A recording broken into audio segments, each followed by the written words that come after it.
तो भगवान अपने भक्तों के कष्ट को पहले भगवा देते हैं कि जन्म जन्मांतर तक चलता रहे। और जो उनके भक्त नहीं है, पाप आदि में लगे हुए हैं, कलयुग में तो खैर सभी पापी हैं, उनके अच्छे पुण्यों को पहले ले आ देते हैं कि अच्छा पुण्य पहले भोग लें, फिर आगे तो भवकूप में पड़ना है, सड़ना है। इसलिए भगवान के भक्तों को कष्ट होता दिखता है।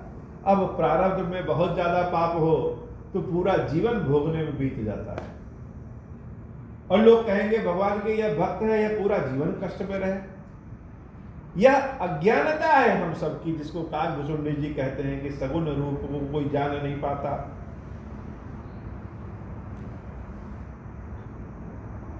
इसलिए हे गरुड़ जी, इतने मेरा रघुपति निज दास कर हरहि मान हित लागी, तुलसीदास ऐसे प्रभु कस न भजहु भ्रम त्यागी। जो ऐसे भगवान है राम जी हमारे, जो भक्तों के कष्ट को दूर करते हैं, सारा भ्रम को त्याग करके ऐसे भगवान का भजन क्यों न करें। राम कृपा आपन जड़ताई, कहूँ खगेश सुनहु मन लाई। जब जब राम मनुज तनु धरही, भक्त हेतु लीला बहु करही। अब मेरी बेवकूफी सुनो, अपनी बेवकूफी कोई नहीं बताता हो, कहीं भी जाएंगे अपने ज्ञान की बात बताएंगे, हमने यह अच्छा किया, हमने वो अच्छा किया। हमने बेवकूफी क्या की, किससे गाली सुने, किससे पिट गए, कहां चोरी की, कहां हमने एकदम सी बेवकूफी का परिचय दिया कि जैसे हमारे पास बुद्धि ही नहीं है, अनुभवहीनता की कमी है। इसकी बात कोई नहीं बताता। लेकिन काकभूषुंडी जी कह रहे हैं मेरी बेवकूफी सुनो, मेरी जड़ता सुनो। कहूं खगेश सुनो मन लाई। और कैसे सुनो? मन लाई, मन लगा के सुनो, ध्यान से सुनो कि मेरी कमियां क्या है, हमने कौन कौन सी बेवकूफी की। तो बात उस समय की है और हर समय की, कि जब जब राम मनुष्य स्वरूप में जन्म लेते हैं, भक्तों हेतु लीला करते हैं, जब जब राम मनुज तनु धरही, भक्त हेतु लीला बहु करही। तो क्या करता हूं मैं? तब तब अवधपुरी बै जाऊं, बाल चरित बिलो की हर्षाऊं। तब तब हम अयोध्या जाते हैं और भगवान की बाल लीला का दर्शन करते हैं, बड़ा अच्छा लगता है। जन्म महोत्सव देखे जाई, वर्ष 5 तहां रहूं लो भाई। और 5 साल तक वहां रहते हैं। राम जी जन्म लेते हैं, जन्म महोत्सव उनका देखते हैं, आनंद से उड़ते रहते हैं, देखते रहते हैं, खाते पीते रहते हैं, और पूरे 5 साल अयोध्या में रहते हैं। क्यों रहते हैं? क्योंकि सबके इष्ट देवी दुर्गा होंगी, चक्र सुदर्शन वाली, कष्टों को दूर करने वाली।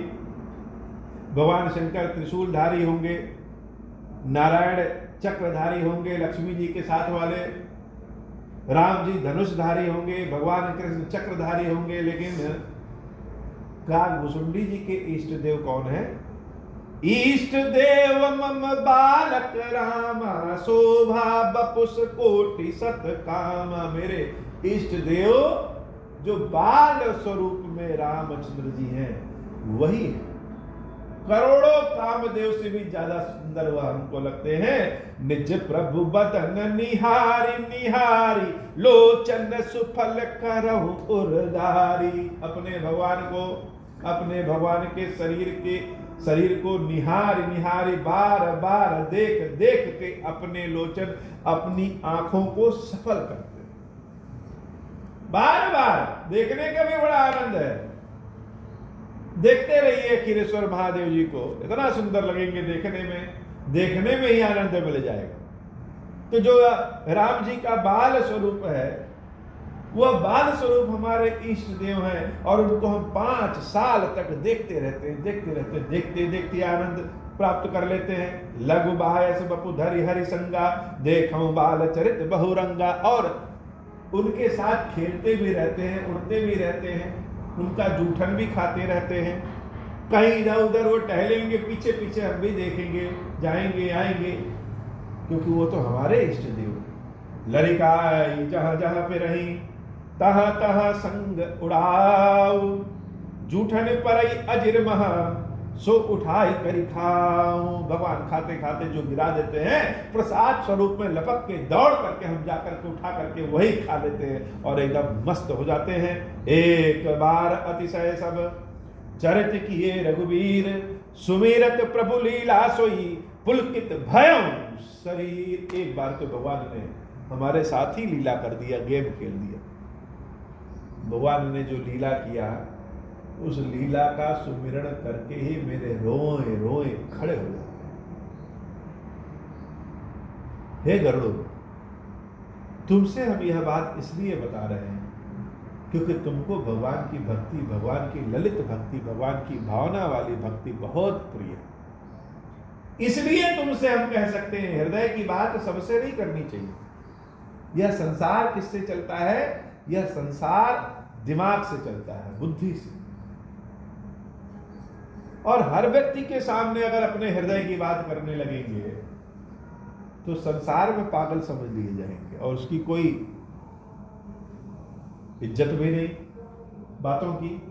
तो हृदय की बात उससे करिए जो हृदय की बात को समझे। और भगवान से बड़ा संसार में कौन है? काकभूषण जी अपनी ही कथा आगे सुनाते हैं। बड़ा मनोरम और सुंदर कथा है, अपने अनुभव की कथा है, प्रेम की कथा है, भगवान के बाल स्वरूप की कृपा की कथा है। आज की कथा इतनी ही बाबा। श्री खीरेश्वर महादेव जी, खीरेश्वरी मैया जी हम सब के ऊपर बाबा कृपा करिए। अब हो प्रसन्न प्रभु मोह पर, नाथ दीन पर नेहु, निज पद भगति देहु प्रभु, पुनि दूसर देहु। तब माया वश जीव जड़, संतत फिरहि भुलाना, हम पर क्रोध न करिय प्रभु, कृपा सिंधु भगवान। शंकर दीन दयाल, अब हम पर हो कृपाल, साप अनुग्रह होई जहि विधि, नाथ तोरई काल। दीन दयाल विरुद्ध संभारी, हरहु नाथ मम संकट भारी। जय विधि होई नाथ हित मोरा, करहु सुबेगी जानी दास मैं तोरा। राम राज बैठे त्रैलोका, हर्षित भय गए सब शोका। जय सकाम नर सुनहि जगावहीं, सुख संपत्ति नाना विधि पावहीं। मंगल भवन अमंगल हारी, उमा सहित जहि जपत पुरारी। मंगल भवन अमंगल हारी, उमा सहित जहि जपत पुरारी। बोले श्री खीरेश्वर महादेव जी, खीरेश्वरी मैया जी की सदा ही जय हो।